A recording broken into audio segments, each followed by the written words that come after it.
Good afternoon dear students. आज का हमारा टॉपिक 12th क्लास का काफ़ी इम्पोर्टेंट टॉपिक है, द प्रिंसिपल ऑफ सुपरपोजिशन और सुपरपोजिशन प्रिंसिपल। ये टॉपिक को ऐसे भी एग्जाम में पूछा जा सकता है कि explain the method to determine the force between multiple charges. यानी कई बार ना इसका नाम नहीं बताते कि एक्सप्लेन सुपरपोजिशन प्रिंसिपल, उसको दूसरे वे से पूछते हैं जो एनसीईआरटी में दिया हुआ है कि what is the method to determine the force between multiple charges. तो आप इसमें ये भी ध्यान रखें कि इसका ये दूसरा नाम भी हो सकता है, force between multiple charges. Dear student, consider n point charges and these n point charges are stationary and placed in vacuum.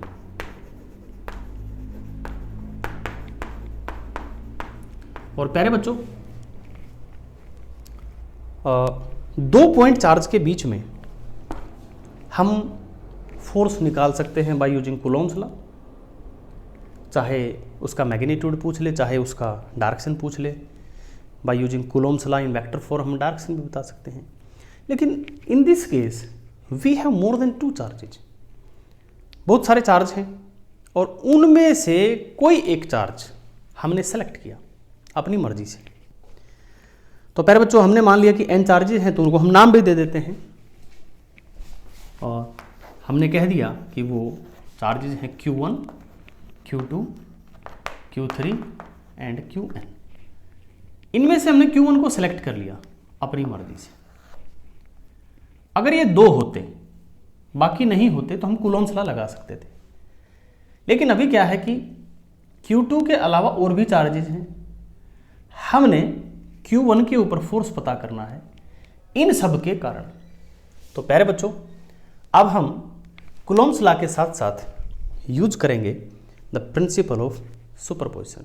यानी प्रिंसिपल ऑफ सुपरपोजिशन एक तरीका है, बहुत सारे चार्ज अगर दिए गए हैं किसी चार्ज के सराउंडिंग में, तो उन सारे चार्जेस के कारण किसी एक चार्ज पे कितना फोर्स होगा वो हमें प्रिंसिपल ऑफ सुपरपोजिशन प्यारे बच्चों बताता है। एंड डियर स्टूडेंट, जो प्रिंसिपल ऑफ सुपरपोजिशन है, it is experimentally verified principle. So dear student, इसकी हम स्टेटमेंट लिखते हैं, अलग कलर से लिख देते हैं हम।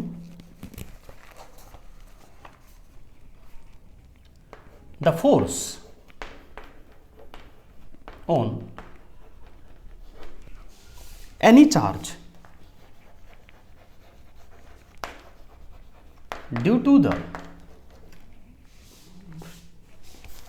a number of other charges। यहां पे प्यारे बच्चों ध्यान रहे, कंडीशंस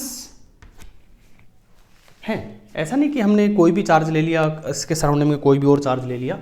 क्या क्या है, तो पॉइंट चार्जेस हैं सारे और स्टेशनरी हैं, और फिलहाल हम जो स्टेटमेंट की बात कर रहे हैं, हम फ्री स्पेस की बात कर रहे हैं, जो हम पहले भी लिख चुके हैं।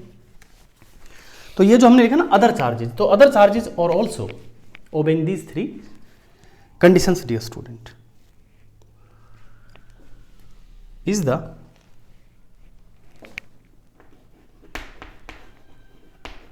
vector sum। It is not our simple algebraic sum, it's the vector sum of all the forces on that charge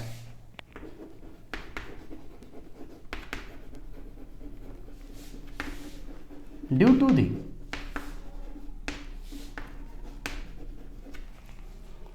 other charges taken one at a time। ये लास्ट की जो लाइन है ये बड़ी इंपॉर्टेंट है पहले।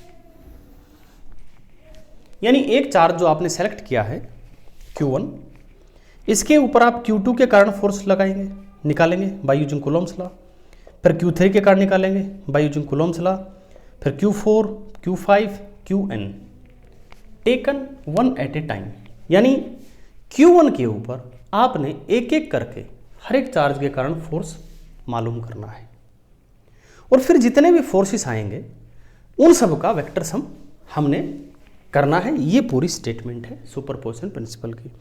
इसमें एक लाइन और इंपॉर्टेंट है जो हमें जोड़नी है, and that is the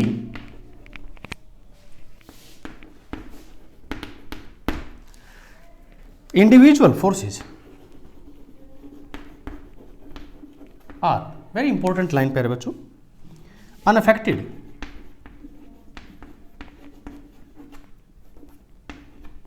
due to the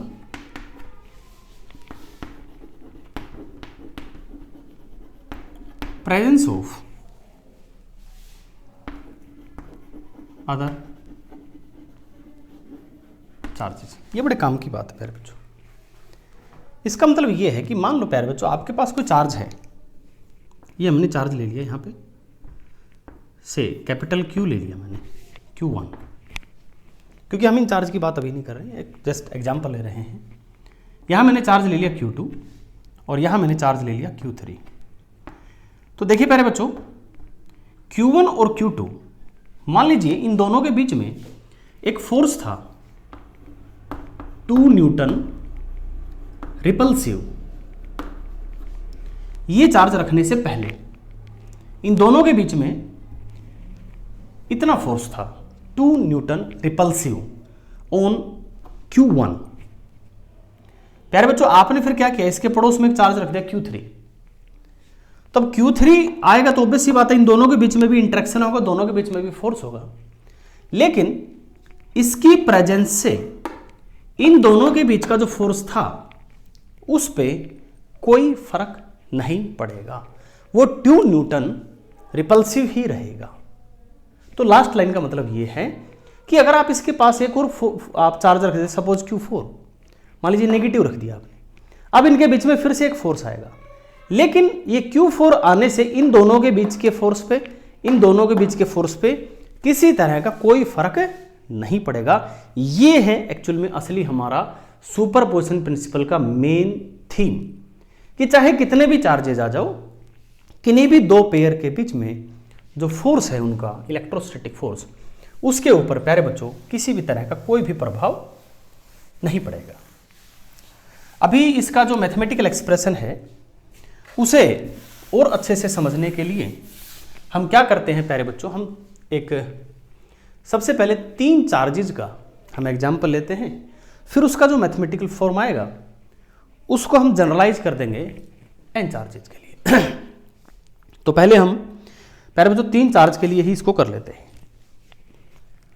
और डायग्राम आपके सामने है, हम इसको अभी प्लेन में ही ले रहे हैं, और आप चाहें तो इसको स्पेस में भी एक्सप्लेन कर सकते हैं, कोई प्रॉब्लम नहीं है।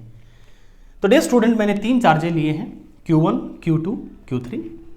तीनों के हमने यहाँ पे पोजीशन वेक्टर बना दिए हैं हमारे arbitrarily chosen right handed Cartesian coordinate system से, इसके ओरिजिन से। इसका पोजीशन वेक्टर R1 है, इसका R2 है, और Q3 का R3 है। प्यारे बच्चों, फ्रॉम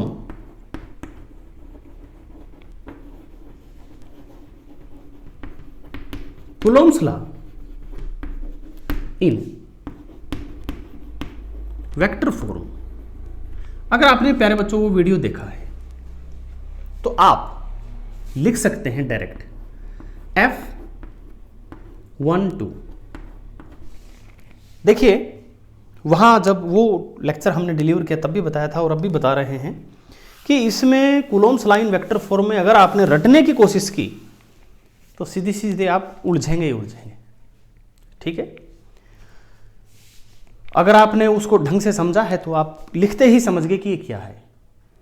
ये है हमारा force on Q1 due to Q2, क्योंकि हमने Q1 को सेलेक्ट किया है, Q1 के ऊपर ही हमने फोर्स देखना है, Q2 के कारण और Q3 के कारण। तो F12 is the force on charge Q1 due to Q2। It is 1/4 pi epsilon naught Q1 Q2 by R 12 square r 12 unit vector. बड़े डिटेल से हमने बताया था what do we mean by R12 unit vector, what do we mean by R12 without vector sign and R12 simple vector. ठीक है, तो बड़े detail से बताया था और उसमें कारण भी बताया था कि हम R12 की जो डायरेक्शन है वो ये क्यों ले रहे हैं। It is the R12 is the position vector of Q1 relative to our charge Q2। अब प्यारे बच्चों इसको देख करके अच्छा ध्यान रहे, यहां लिखते टाइम वहां भी बताया था साइन जरूर लिखें, यानी Q1 Q2 का मैग्नीट्यूड यहां नहीं लेना, हमने जो भी साइन दिया है उस साइन के साथ लिखना है। ऐसे ही बच्चों F13 हम लिख सकते हैं 1/4πε0 Q1 Q3 R13 square R13 unit vector. तो प्यारे बच्चों हमने अभी फिलहाल 3 ही सिस्टम ऑफ चार्ज माने हैं और थोड़ी देर पहले मैंने बताया भी था, फिर यहां बता रहा हूं, पता नहीं शायद बताया कि नहीं। F11 इज नॉट डिफाइंड या you can say it is 0। F11 means force on Q1 due to Q1, यानी कोई भी चार्ज जो है वो स्वयं के ऊपर फोर्स नहीं लगाएगा, तो ये टर्म आप नहीं लेंगे। फोर्स हमेशा म्यूचुअल होगा। म्यूचुअल मीन्स फोर्स लगने के लिए दूसरा चार्ज होना चाहिए। अब प्यारे बच्चों F1 है हमारे Q1 के ऊपर लगने वाला total force. F1 is equal to according to our superposition principle F12 plus F13 vector. और प्यारे बच्चों ध्यान रहे, हमने जब देखो इसको कैलकुलेट किया Q1 Q2 के बीच में, तो हमने Q3 को इग्नोर किया। जब Q1 और Q3 के बीच में फोर्स कैलकुलेट किया तो Q2 को इग्नोर किया। इसमें जो लास्ट लाइन लिखी है उसके अकॉर्डिंग। अब प्यारे बच्चों दोनों वैल्यूज हम रखेंगे तो दोनों का सम होगा, सम करेंगे तो आपके पास एक कॉमन आएगा Q1/4πε0, ये कॉमन आ गया। अंदर बचेगा हमारे पास Q2/R12 square R12 unit vector plus Q3/R13 square R13 unit vector. अगर मान लीजिए हमारे पास अभी तो हमने क्या बताया है कि 2 ही चार्ज लिए इसके पड़ोस में, एक Q2 लिया है एक Q3, लेकिन स्टार्टिंग में हमने कितने लिए थे? n लिए थे। तो डियर स्टूडेंट इसको 3 सिस्टम ऑफ चार्ज से n सिस्टम ऑफ चार्ज में इसको अगर हम जनरलाइज करें for a system of n charges के लिए क्या करना पड़ेगा प्यारे बच्चों? लेकिन ध्यान रहे n चार्जेज के लिए जरूर है, लेकिन फोर्स हम अभी भी Q1 पे ही पता कर रहे हैं। F1 हमारे पास आ जाएगा, F1 वेक्टर इज प्यारे बच्चों इसमें जैसे Q2 Q3 फिर क्या Q4 की टर्म आएगी, Q5 की आएगी, Q6 की आएगी, अप टू Qn तक, लेकिन ये कॉमन जरूर रहेगा। तो यहां पे भी हम ऐसे ही लिख देंगे Q1/4πε0 कॉमन हमारे पास, अंदर बच गया Q2/R12 square R12 unit vector, फिर Q3/R13 square R13 unit vector plus and so on. Then for nth charge Qn/R1n square R1n unit vector.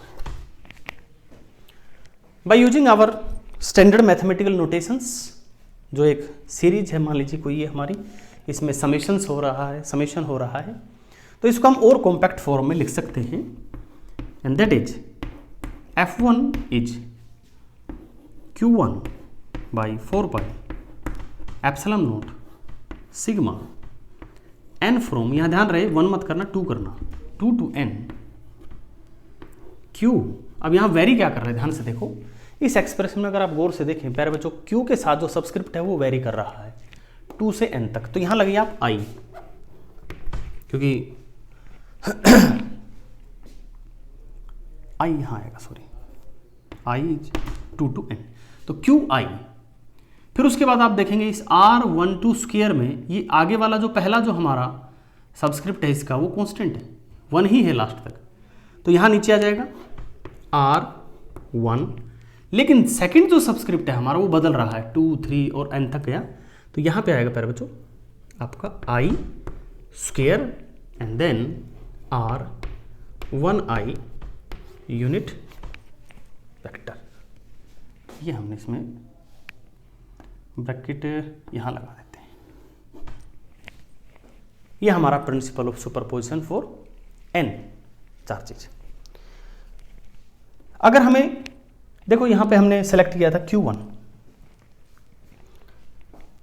अगर मान लीजिए आपने रैंडमली क्या किया कि आपने Q2 सेलेक्ट कर लिया कि मुझे सर Q2 के लिए चाहिए, तो आपने क्या करना है, यहां आएगा F2, यानी Q2 के ऊपर बाकी सब के कारण फोर्स, फिर यहां जो बाहर आएगा वो 2 आएगा Q2, क्योंकि जिसके ऊपर आप पता कर रहे हैं वो यहां आएगा Q2/4πε0। यहां I क्या आएगा, I = 1 to n, फिर लेकिन नीचे लिखना पड़ेगा I not equal to 2, क्योंकि 1 से n में बीच में गिनती में तो 2 आएगा, तो इसलिए आप अलग से लिख देंगे I not equal to 2, फिर एज इट इज जहां 1 है वहां 2 कर देंगे, I है वहां I रहेगा। ऐसे 3 के लिए 4 के लिए अब आप किसी के लिए भी पता कर सकते हैं। अब जो जगह बच गई इसमें एक बहुत इंपॉर्टेंट बात मैं लिखने वाला हूं प्यारे बच्चों, बीच में भी शायद मैंने बताई थी, this is not obvious principle, यानी आपको ऐसा लग सकता है कि हाँ ये तो होगा ही, ऐसे ही होता, ऐसा नहीं है। This is not obvious principle and this principle is even not obeyed in every condition. Okay, so dear student, this principle does not obey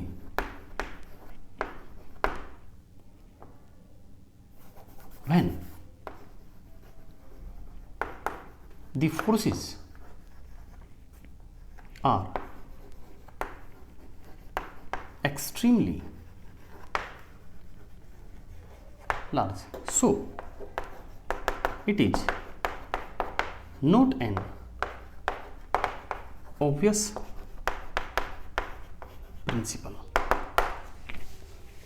इसका मतलब समझिएगा, इसका मतलब ये है प्यारे बच्चों कि मान लो we have a point charge, we have some more configuration of point charges and we can easily apply superposition principle if they are in placed in vacuum, they are at rest relative to each other and they are point charges. But dear student, यहाँ पे जो word है extremely large force अगर होगा then this principle is not going to apply. यानी ये principal कब apply होगा कब नहीं अप्लाई होगा, it depends on our experimental results. जैसे मान लीजिए आप, अगर आपको हमने 4 पॉइंट चार्ज दे दिए, रेस्ट पे भी हैं, पॉइंट चार्ज भी हैं, फ्री स्पेस में भी हैं, हमने थ्योरेटिकली मीन्स बोर्ड पे कागज़ पेन का यूज करके हमने जैसे भी हमने फोर्स निकाल दिया, फिर हमने एक्सपेरिमेंटली उसको ऑब्जर्व किया, अगर वो दोनों मैच कर रहे हैं थ्योरेटिकल और एक्सपेरिमेंटल, तो इसका मतलब क्या है कि principle of superposition is applied. But dear students, if our theoretical result and our experimental result is not matching with each other, then you can say कि यहाँ पे प्रिंसिपल ऑफ सुपरपोजिशन अप्लाई नहीं हो रहा है। और वो कब होता है, जब इसमें हमने बताया there are extremely large force.